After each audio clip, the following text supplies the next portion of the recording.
सियासत में हलचल तब बढ़ गई जब सेशन कोर्ट ने कांग्रेस नेता सोनिया गांधी को 1980 से 81 की वोटर लिस्ट वाले विवाद में नोटिस जारी कर दिया। पुराने मामले पर दायर रिवीजन पिटीशन ने न सिर्फ कानूनी बहस छेड़ दी बल्कि राजनीतिक गलियारों में भी हलचल मचा दी है।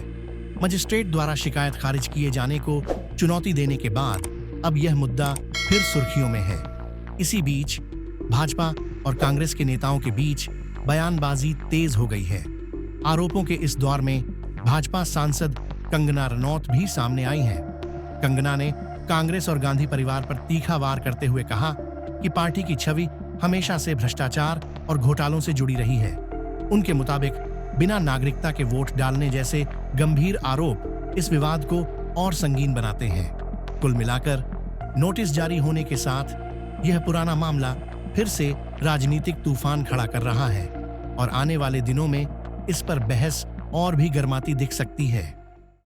जी, कांग्रेस की सरकार जो है वो अपनी करप्शन के लिए जानी जाती है और ना कि इन पर कितने ही घोटालों के, जैसे कि आप हेरल्ड केस को भी जानते हैं, घोटालों के इन पे केसेस है, करप्शन पे के इन पे चार्जेस हैं और नैतिकता में भी ये लोग कितने चूक गए हैं कि इन्होंने जो है बिना अपने कागज, बिना नागरिकता हुए के बिना वोट डाला।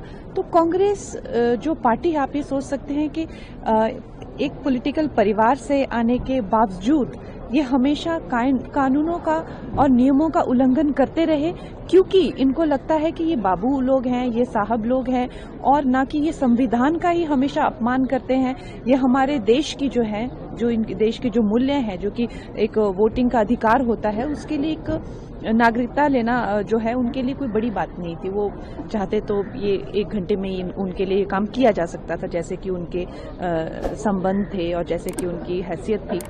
लेकिन फिर भी उन्होंने ये जान के ये नियम तोड़ा।